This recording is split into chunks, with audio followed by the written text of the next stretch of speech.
Hey guys, welcome back. Today I've got another book haul. The sale is still going on at my school. I explained this in my previous book haul, which I will link right here if you'd like to check that out.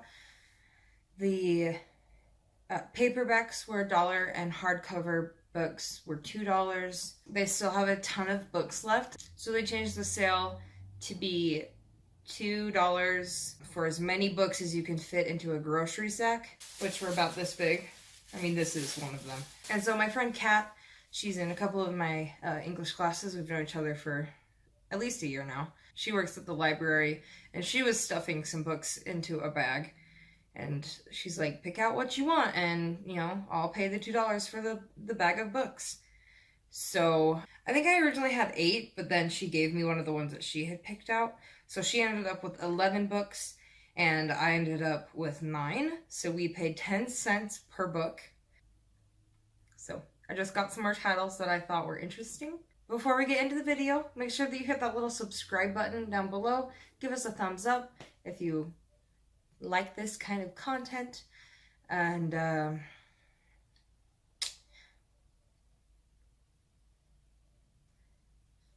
yeah, just keep watching. So I currently have them sorted from height-wise smallest to largest on the bottom. So we'll just go down the stack. So first up I have Once Upon a More Enlightened Time. No cover on it. And this is by... Oh!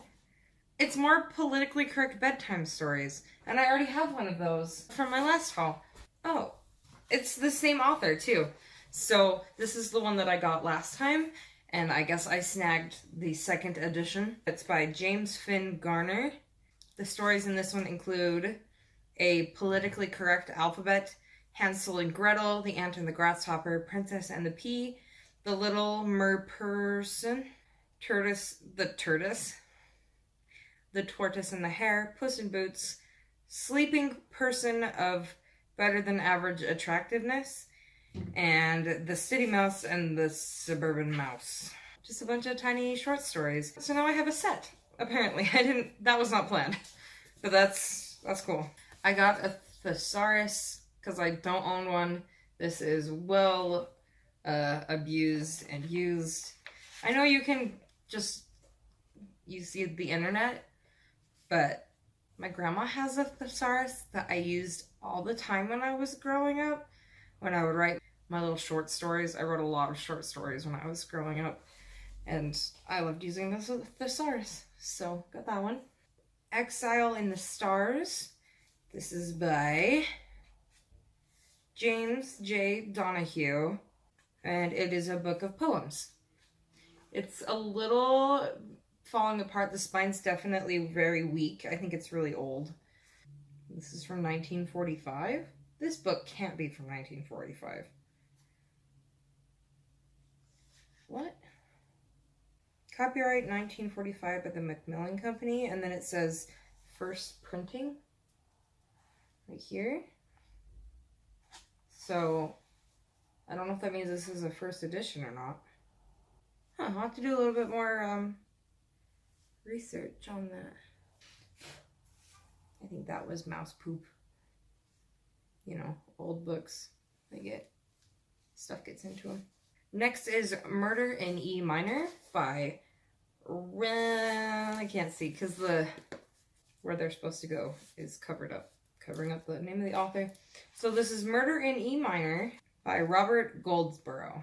Mostly I got this because when I first started college, I was a music major.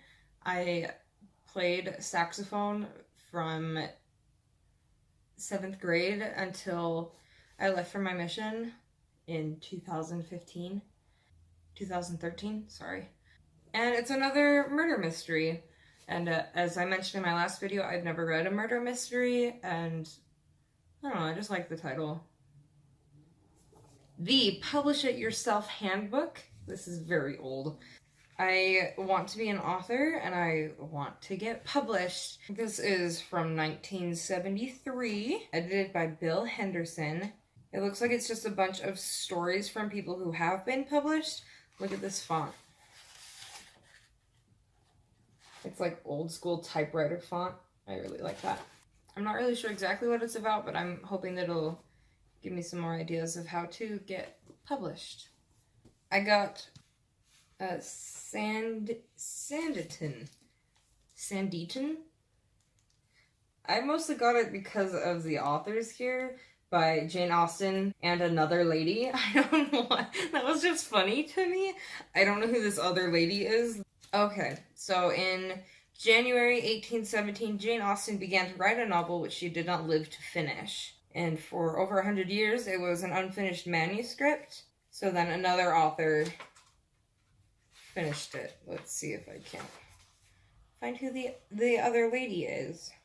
So it's a Jane Austen book that was finished by somebody who probably had spent their whole life studying her work so that it would not be too big of a difference when it was published.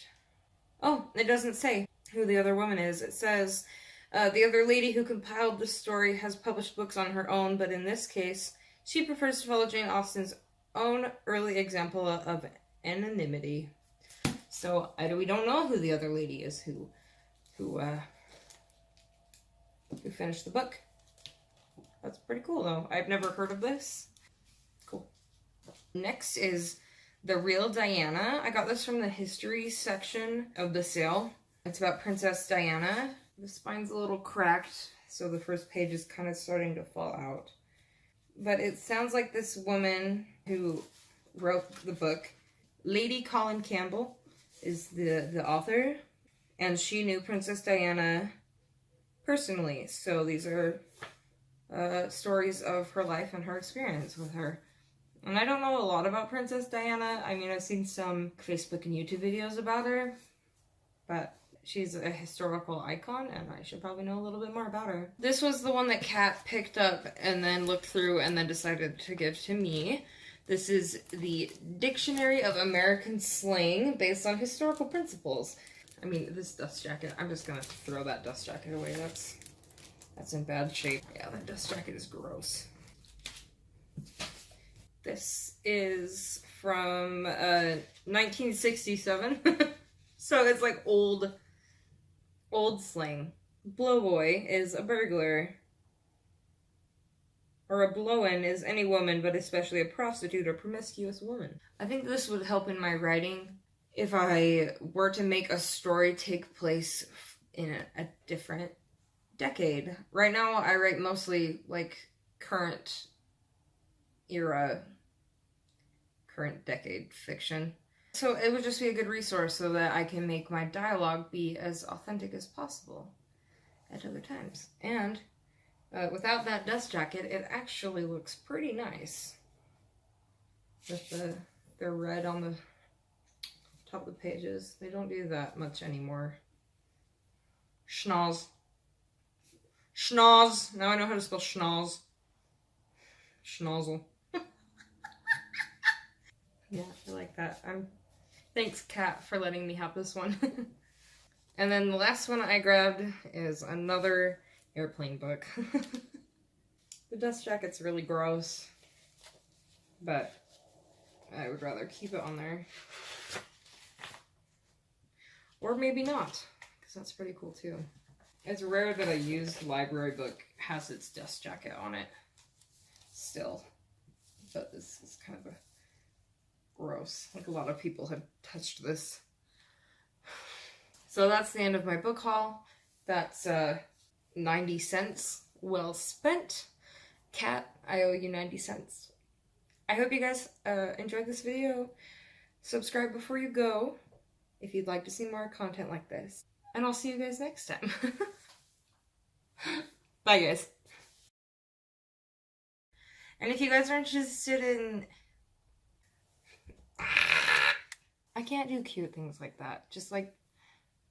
Bye.